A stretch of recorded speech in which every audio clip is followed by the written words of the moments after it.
Welcome to our Premiere Pro Beginners tutorial. In this video, we'll cover the interface basics including the Tool panel, Timeline, Source panel, Project panel, and the process of exporting videos. Whether you're new to editing or looking to brush up your skills, we've got you covered. Let's get started.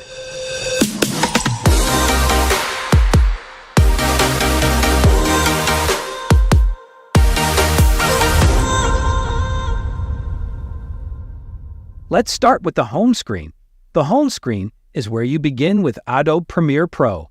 It has options to create a new project or open existing project. When we create a new project, we can see the header bar to navigate with Premiere Pro.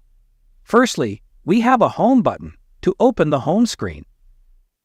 Then we have an Import tab, which will help us import files. Next, we have an Edit tab, which will be our main tab for editing in Premiere Pro. After that, we have an Export tab, which will help us export videos. Below that, we have the project name, and hovering over your project will also show the destination where the project is saved. Then we have a Workspace tab, from which we can change workspaces. Following that, we have a Quick Export button, which helps us export videos quickly. Lastly, we have Maximize Video Output for viewing video output in full screen mode. To exit the full screen mode, press keyboard shortcut Ctrl plus tilde on Windows or Command plus tilde on Mac. Now let's see the different workspaces available in Adobe Premiere Pro. Adobe Premiere Pro uses panel-based interfaces, which are called workspaces. The default workspace contains a group of panels and standalone panels. We can customize a workspace by arranging panels in a layout that suits us. We can create several custom workspaces for different tasks. The first workspace available in Premiere Pro is Essentials. In Essentials, everything we need is organized for easy access. It's recommended if you work on a single monitor setup. Also, this is the default workspace of Premiere Pro. Next is the Vertical workspace, which is best for vertical videos. Then we have the Learning workspace, which can be used while learning in-app tutorials and editing. Assembly. The Assembly workspace is designed for fast review and rough cut editing. Editing. Editing is the default editing workspace in Premiere Pro, which has 25 panels. Color. Premiere Pro provides professional quality color grading and color correction tools in the Color workspace. Effects. The Effects workspace has various effects for video and audio editing. Audio. In Adobe Premiere Pro's Audio workspace, you can edit audio, add effects, and mix. Captions and Graphics. The Captions and Graphics workspace is used while working with captions or graphics on your video. Review. The Review workspace is used if you want to use Frame.io for reviews. Libraries. The Library workspace allows you to add and share media and assets between various Adobe apps. All panels. The All Panels workspace has all panels available in Premiere Pro. Metalogging.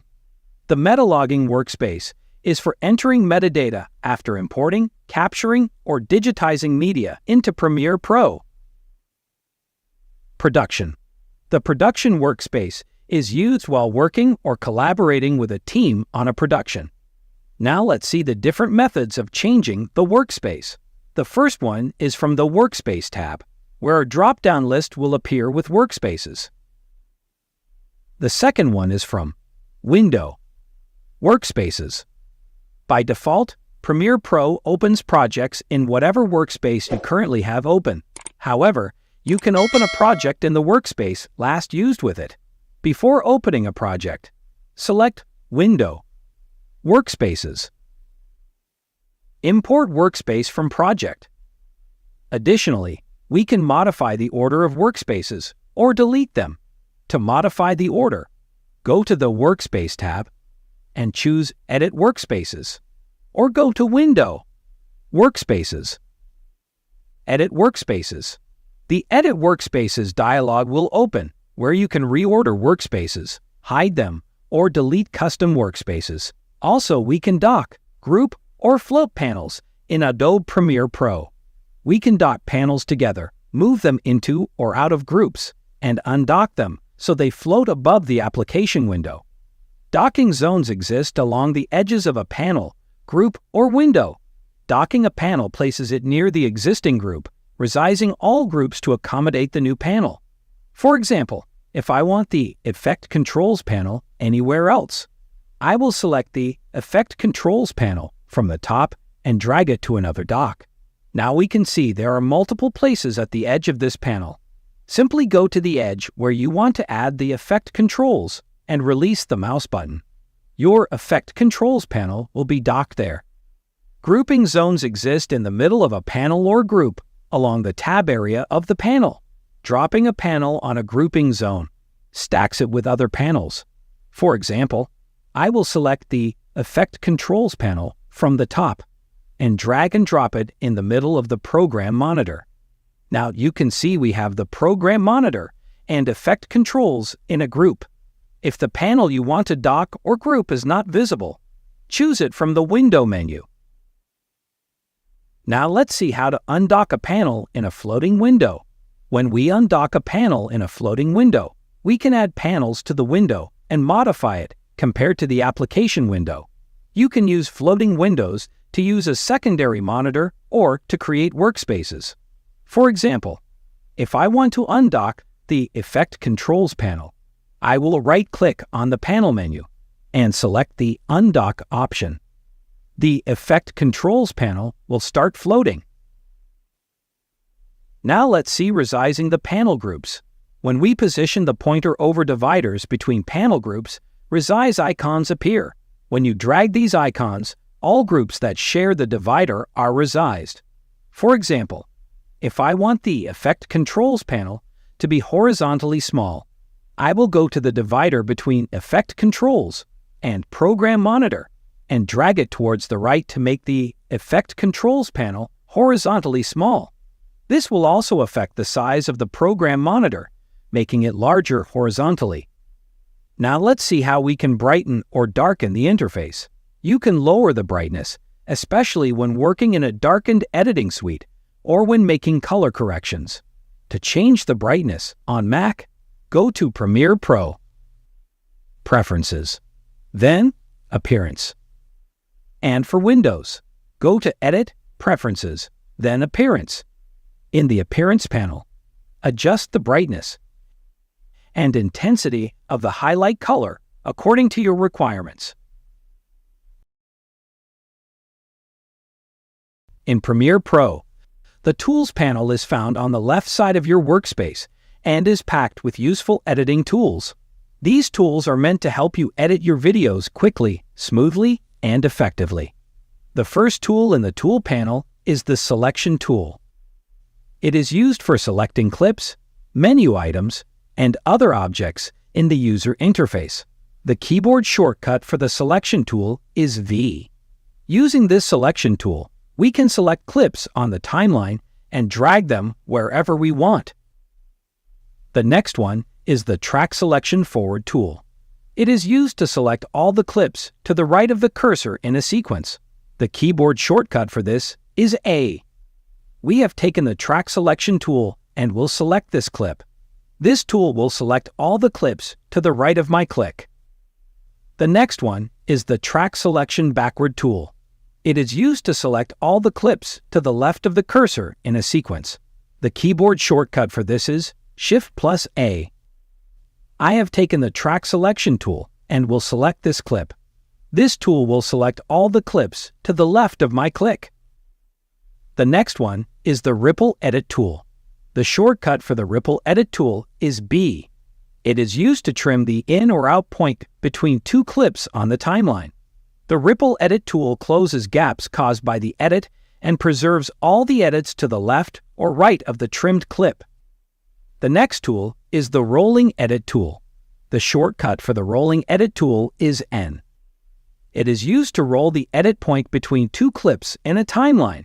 The rolling edit tool trims the in point of the one and the out point of the other, while leaving the combined duration of the two clips unchanged.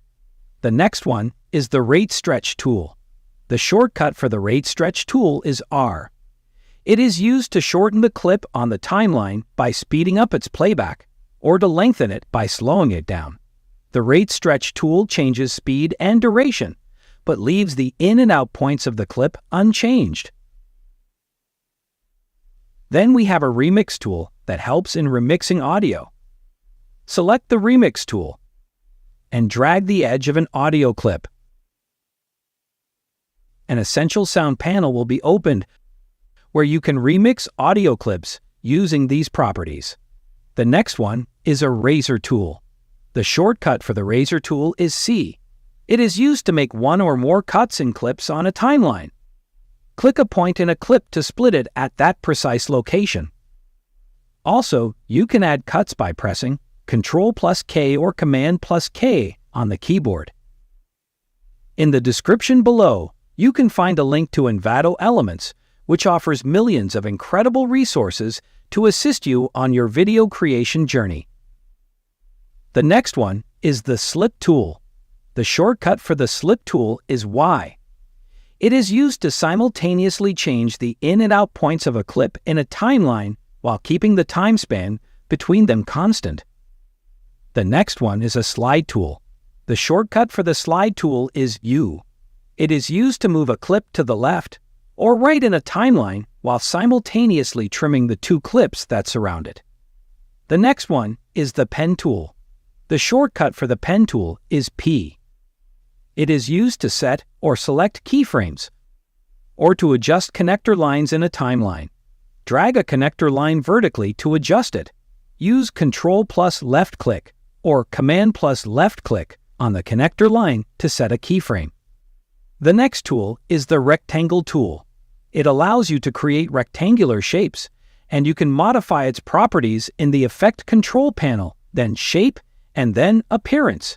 You can adjust parameters such as color, stroke, and shadow. Following that is the Ellipse tool, which is used for creating ellipse shapes. Lastly, we have the Polygon tool, which enables you to create polygons. The next one is a Hand tool. The shortcut for the Hand tool is H. It is used to move the viewing area of a timeline to the right or left. The next one is the Zoom tool. The shortcut for the Zoom tool is Z. It is used to zoom in or zoom out in a timeline viewing area. Click in the viewing area to zoom in by one increment. Alt+click or Option+click to zoom out by one increment. The last one is the Type tool. The shortcut for the Type tool is T. We can use a Type tool to create a text box or type text on the project window. Then we have a Vertical Type tool to create vertical text on the project window. Firstly, we need to add our footage to the sequence on the timeline. Double-click on the media file you want to use. It will open in the source monitor, allowing you to select specific parts you want to use in your video. Use I to set the in point, and O to set the out point for your selection. This way, you only use the best parts of your clips. After trimming your video, drag it from the source monitor and drop it onto the video track in the timeline panel. If your video has audio, it will automatically link to the video. To separate them, drag the audio part to a different audio track. Now let's discuss about the options available on the timeline. Firstly, we have source patching for inserts and overwrites. Source patching in Premiere Pro allows you to control which tracks in your timeline are affected when you add or replace a clip from the source monitor. It ensures that the selected clip goes exactly where you want it in the timeline. It's especially useful for projects with many video and audio tracks, giving you precise control over where your new clips should go. To enable source patching, click the Source Patching button for the desired track in the timeline, or use the keyboard shortcut, comma, for video tracks and audio tracks. For overwriting clips, use the keyboard shortcut, full stop for both video and audio tracks. This feature helps you manage your timeline effectively when dealing with multiple video and audio layers. Next, we have Toggle Track Lock for the audio and the video layers. Each layer comes with its own toggle lock. When a layer is locked, we are unable to modify or edit it. For example, let's lock the V1 layer.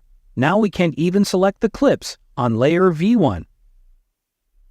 Now let's discuss the timeline's video and audio layers. It's pretty straightforward.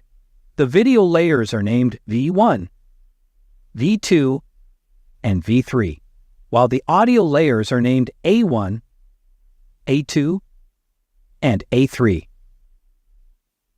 Then we have a toggle for track targeting, which can be toggled by clicking on the layer names, such as V1 and A1.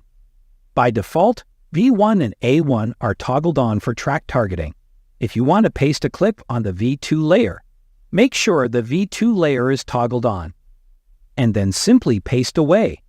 The same goes for audio layers. Then we have Toggle Sync Lock, which is automatically enabled. It ensures that all tracks which are toggled on are affected equally by certain adjustments made to any track. For example, we have this clip on V3 with audio attached to the A3 track. If you toggle off the sync lock for A3 and delete the clip on V2, you'll see that all tracks except A3 are affected. Now let's undo and toggle on the sync lock for A3. Now I'm deleting the clip from V2. You can see the audio track A3 is also affected by delete. To keep things organized, we've got an eye icon for toggle track output. If you disable it, you won't see the output of that particular layer. For example, I will toggle off layer V2. Now you can't see the output for layer V2. In audio, we have a mute icon that mutes the audio track. Besides mute, we have a solo track. All the tracks except the solo track enabled will be muted. Only the enabled audio track will be played. Then we have a microphone icon that helps us to record voiceover directly in Premiere Pro. For example, if you position the playhead at a specific point, the recording will start from that position. By clicking on the icon, Premiere Pro will start recording voiceover. Now click again to stop recording, and the recorded layer will be added to your timeline. You can always adjust the heights of the layers by simply double-clicking on that layer to expand that particular track. Or else you can hold and drag the lines between two tracks to expand them. It can be also done by pressing Alt on Windows or Option on Mac, and scrolling the mouse wheel will expand and contract the layer. Make sure this will affect the layer on which your cursor will be placed. So we'll start from the top left first. We have a sequence time code here, which portrays time from hours, minutes, seconds, and frames per second. Then, we have the Insert and Overwrite Sequences as Nests or Individual Clips option. This option allows you to control how sequences are inserted or overwritten when working with nested sequences. Nested sequences are a powerful organizational tool in video editing. They allow you to take a sequence and treat it as a single clip within another sequence. This can be incredibly useful when you want to apply effects, transitions, or adjustments to multiple clips as a group, or when you need to create complex compositions and maintain a structured timeline. For example, if you have a sequence named as Sequence A within your project and you want to insert or overwrite it into another sequence named as Sequence B, you can choose between two options. 1. Insert and overwrite as individual clips.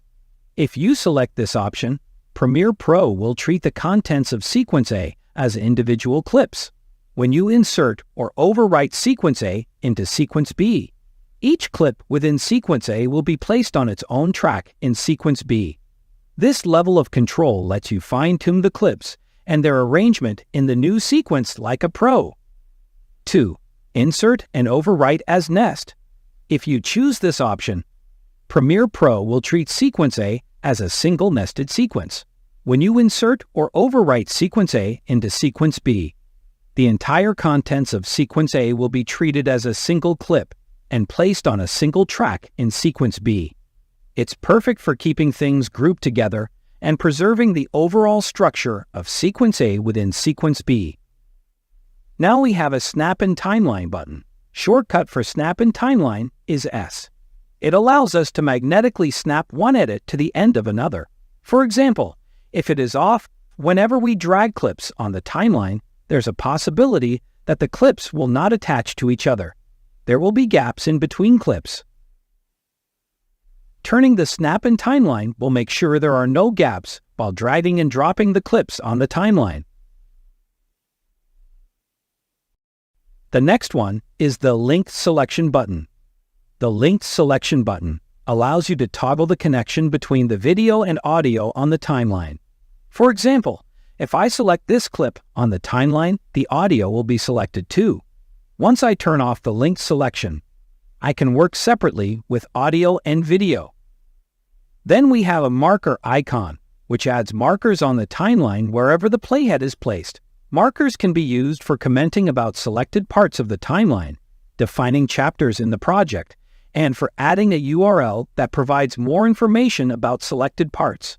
For example, place your playhead where you want to add markers on the timeline. Make sure clips are not selected and select Marker Icon, or simply use the M shortcut and a marker will be added to your timeline. Now double-click the marker to change its name, duration, comments, chapter marker, web link, etc. Beside the marker, there's an icon for settings of timeline. Under Timeline Settings, the first one is Show Source Clip Name and Label, which shows the names and labels of your clips if you have given them. Show Video Thumbnails. It provides a reference frame on each individual clip. Show Video Keyframes. It will display keyframe information straight on our video clips if you have a keyframe on video. Show Video Names. It will display the names of the videos. Show Audio Waveform. It will show waveforms for the audio used on the timeline. Show Audio Keyframes. It will display audio keyframes if you have them. Show Audio Name. It will show the names of the audio on the timeline. Show Clip Markers. It will show markers if you have marked any on the timeline. Show Duplicate Frame Markers. It will help us if any clips or frames are displayed more than once on the timeline. Show Through Edits. It shows a cut in a clip where there is no change on either side of the clip. Show FX Badges. It has 3 types of badges. The first one is a gray one, which means there's no change with your clip. The second one is yellow, which means you have keyframes